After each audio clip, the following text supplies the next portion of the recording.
you searching for fulfillment?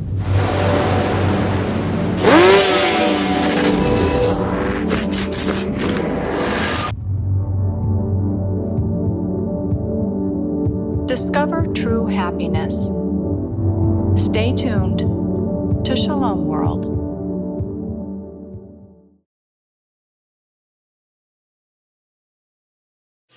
Where is God in the midst of COVID-19?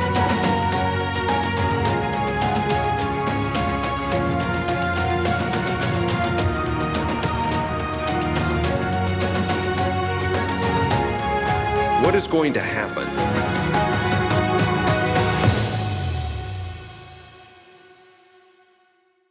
Hello and welcome to Hope Spot on Shalom World. I'm your host, Robert Feduccia, recording from Nashville, Tennessee in the United States. And today our topic is COVID-19 and family life. And do we have families for you today? If you combine them and their children, it is larger than many parliaments in small countries. We have great guests today. First, we have coming to us from Toronto, Canada, we have Patrick and Carissa. And they are the hosts and the feature of the show Little Douglings, Pray and Play. And so to the Douglas family, we welcome you to the show. Welcome to Hope Spot. Hello. Thanks, Robert. We're happy to be here. And then also joining us from Steubenville, Ohio, we have Mike and Alicia Hernon, and they have started a project called Messy Family Project. So Messy Family, welcome. It's great to be with you. Thanks for having us. So if I could just start beforehand, how did you come up with the name Messy Family Project, and kind of what's your purpose in that? It's to be provocative. You know, we feel like family life is needs to be genuine. We need to pull back the curtain, and it's messy. It's full of joy and ups and downs, but we wanted to be honest and reveal our family with others. And honestly, we thought a long time about the name, and we just felt like messy it just describes most people's situations. Amen. All right. So also, Carissa and Patrick, if you're ready to get a little messy with us, I want to frame the topic in this way. There's something that struck me very recently. Doing a study on St. James, the letter to St. James, he uses this word in Greek, which is dokime, and it means, it's from where we get the word testing or temptation. So I want to ask, how have you been tested during this time of COVID-19? So Carissa and Patrick, if I could go to you first. Well, I think for us, because we're a homeschooling family of our 13 children, and so we already have kind of a dynamic happening in our family, and we're probably getting a little bit comfortable, feeling like, you know, we're doing okay, we're already at home and stuff. But when we lost the ability to go to masses, I think what we found is there was a void within our family, and we felt more that responsibility of building up a true domestic church within our household. There's so many signs and beautiful ways that we celebrate the feasts within the church. There's many symbols and even the decorations and things. And we realized that we really had been given, I guess, the task of really allowing that to flow within our homes. So things that we relied on the parish, you know, in terms of fostering a certain atmosphere or a certain focus during certain feasts, that fell on our shoulders. And so we realized we really are the primary educators of the faith for our children within the household. And I found that we upped our game. Like, it forced us to say, okay, you know, if we're having mass, even if we're live streaming, we have to we'll set up some candles. We're going to really foster that atmosphere within the home. When it came to feast days and things that sometimes a daily mass or something would remind us of that, we had to really step on that and embrace that and realize, okay, they're not going to get this from a school or from mass. So this is our responsibility to really celebrate that feast and talk about it and teach about it. So it was more of an opportunity. I want to say an invitation to up our game in terms of being the domestic church for our children. And Mike and Alicia, how about for you all? You know, what was so funny is that in September was the first time in 20 years that I had not been homeschooling. So we had decided to put our youngest kids in school. And so I had the first time, would drop everybody off, and then I'd come home by myself. And then all of a sudden, quarantine happened and they were all home again. so it was. And I worked from home. Right. And so it was just a nice quiet house during the day. Right. So but then there were extra people. Yeah. So it changed things for us in that we were kind of returning to a lifestyle that we were used to, because we had homeschooled in the past. But and the other big difference is that we have 5 children living at home and then 5 adult children, 2 of whom are married, but our 3 adult children all came home. And so we had to readjust to having, the adults, home and working, and we had to just start working as a team, again, and kind of getting into that rhythm, which we were certainly familiar with, but it was a readjustment for sure, because it was not what we were planning. And so, just things like chores and who's going to do school with the kids and all of that. It was definitely an adjustment with some bumps and bruises, but it's okay, because working out those relationships is always valuable, always valuable. Yeah. Well, Patrick, I'd like to ask you this. Sorry to cut you off earlier.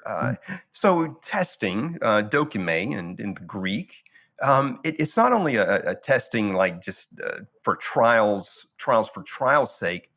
It also says that it's revealing something about who we are.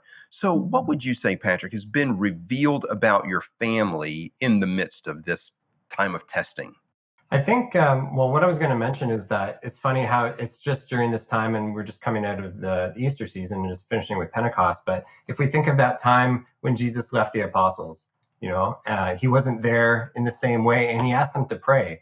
And I feel in some ways we're now being asked to pray a little bit more deeply with our families and really focus on that, until we can come and be with him again, right? So I think that's sort of been a way that we've been tested. But I think it also helps us to recognize the resiliency that we've been building towards within our family, so that during this time of crisis, everything doesn't fall apart.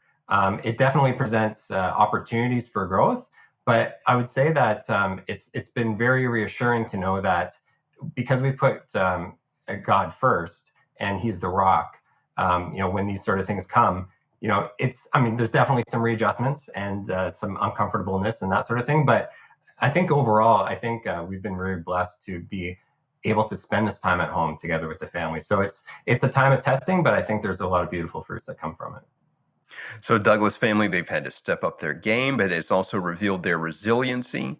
Mike and Alicia, what's been revealed about you? What did you discover about your own family?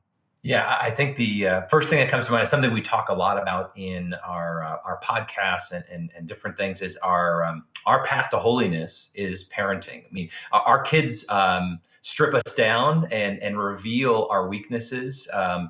That's the way that it gets the light to shine in and to change us and to conform us. I thought I was a good person until I had kids, and COVID, being in lockdown, it just kind of puts things in a little bit of a pressure cooker, and it challenges us. But what I saw was some beautiful fruit too. It challenged us in being all in close proximity.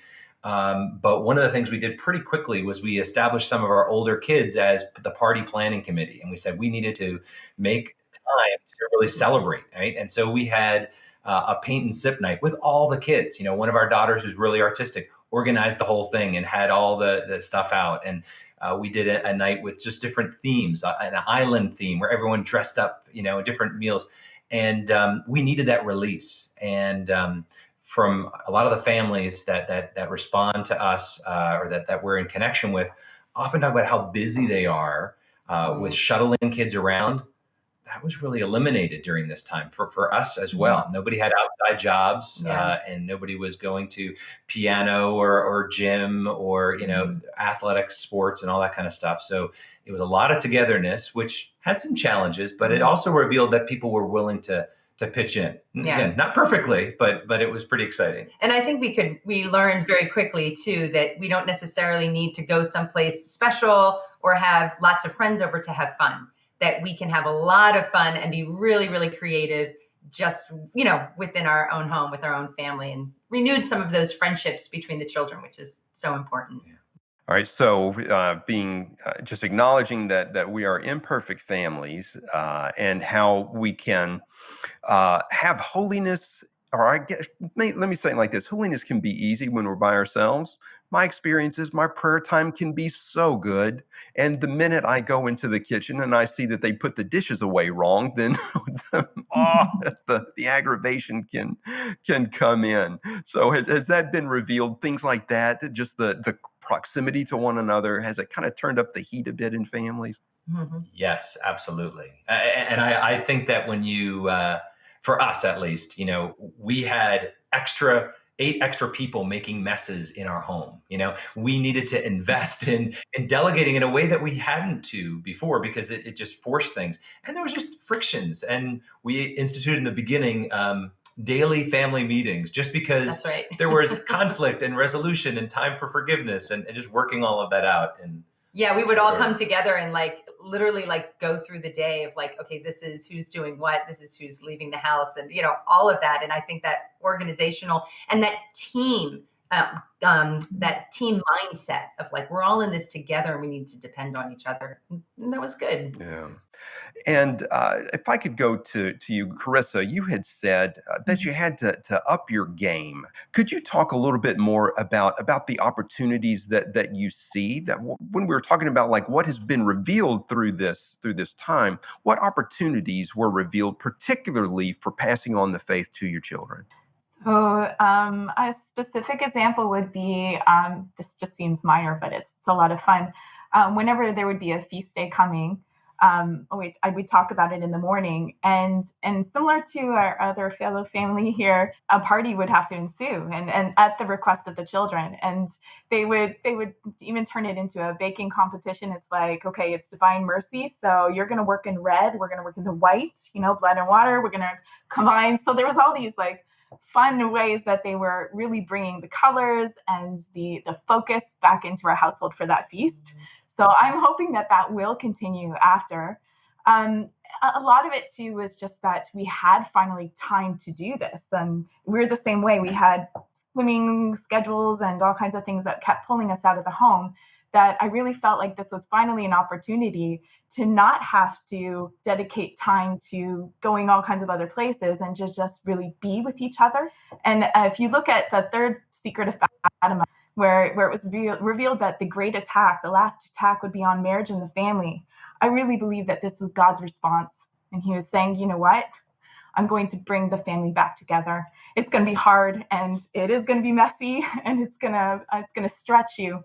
But this is my gift to you, that opportunity to actually waste time together, to just be together, to have time to figure out each other's wrinkles and to help stretch each other.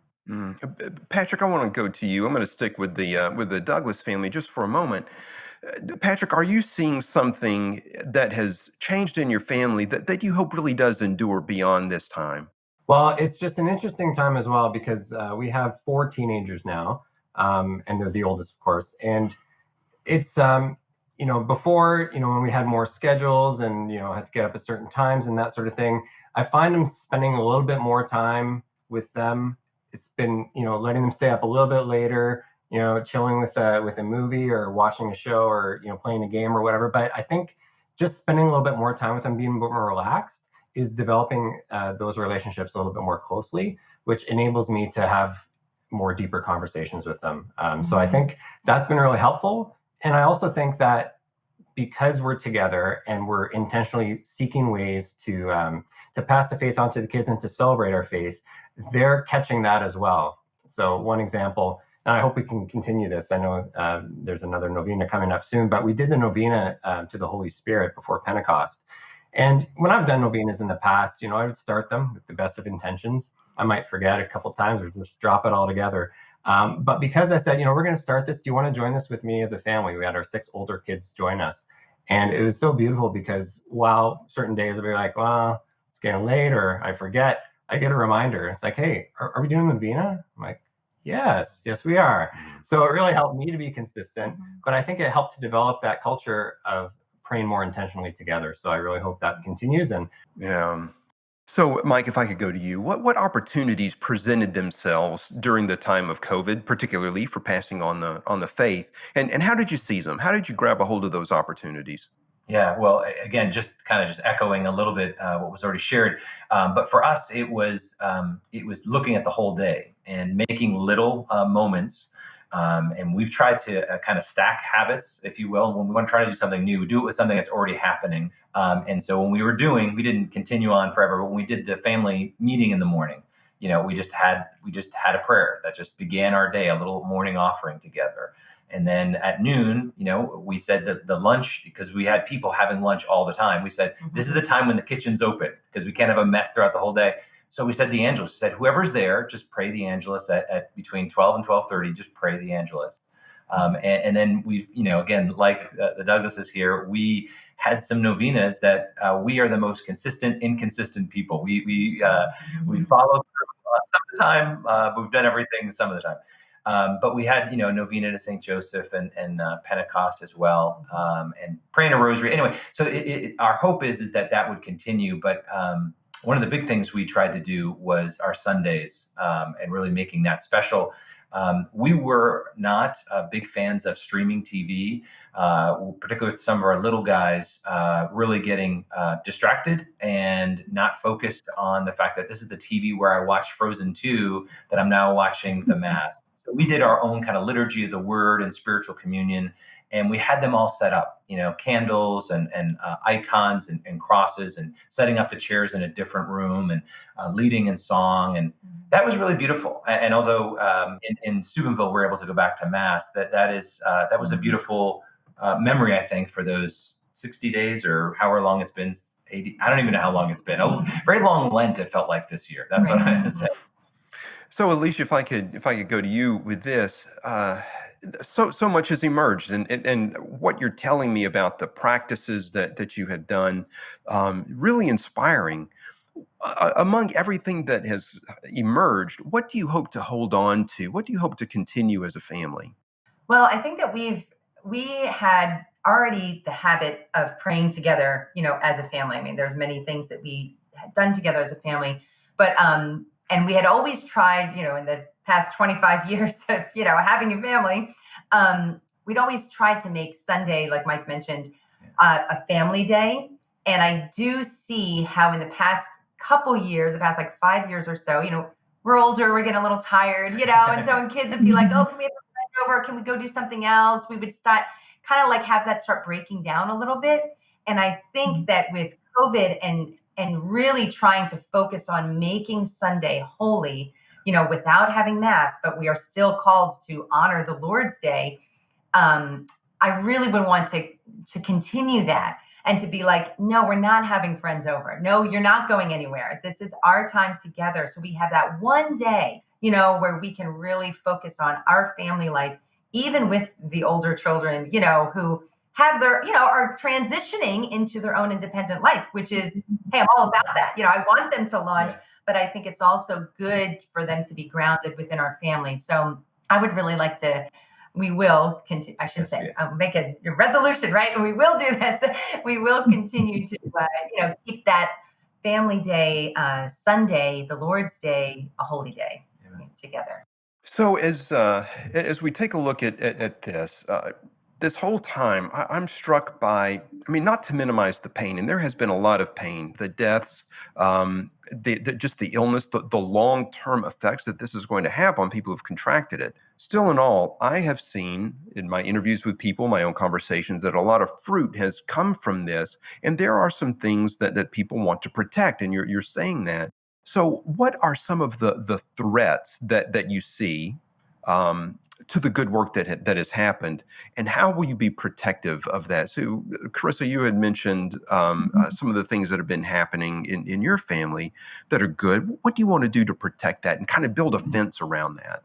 Well, I want to make sure that we don't give into that temptation of comparing or competing with other families. Like when I was a young mother, I remember so many people had their kids and dance and this and that. And for some reason I felt like, wow, I'm a really bad mother, because what if my little girl is a potential prima Donna ballerina or prima ballerina, and I'm depriving her by not having her in that and this and that. And so I think what I really loved about this time was just how it was revealed to me that I am my best as a mother when I'm just there for them. And I'm there when they need to run and talk to somebody. And that's the greatest gift I can give them.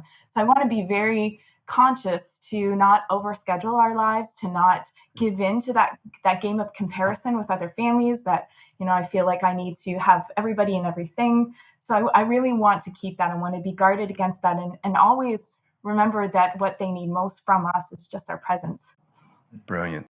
Patrick, would you have something that you see within your family, within the Douglas family, that you want to protect? Well, I think, just to echo Carissa, it's just that time. I think we had maybe one weekend a month where we would try to protect for our family. Mm-hmm. And that broke down, I think, over the years, and it became sporadic. I would almost want to flip it and have one weekend a month where we're available to visit with others or have others visit, and then have those other 3 weekends to ourselves, because there's still a lot, that we can continue to take out of this time, and just to develop that further. So especially again with the prayer time, the family time together. One things I really want to work on as well is, just especially because the weather's really good now, is to spend more outdoor time with the kids, more leisure activities. So I really want to sort of forge those relationships and develop them further. Yeah. Mm. Well, Carissa and Patrick, thank you very much for joining us, and you can catch them on Shalom World on Little Douglings Pray and Play, and then also to Alicia and to Mike. Thank you so much, and you can catch them on messyfamilyproject.org. So I know I've got a messy family. We're going to check out what you have, but to the both of you, to both families, all four of you, thank you for joining us today. Thank you. Thanks, Rob. And thank you for joining us here on Hope Spot. I am very encouraged to hear what God has done within their families, and to hear the way to protect what God has done. For example, those Sundays, making those sacrosanct, that this is going to be our time as a family, that really did touch me. And so I hope it also gave you some inspiration, and I hope you have your own ideas for how you can protect your family beyond this time.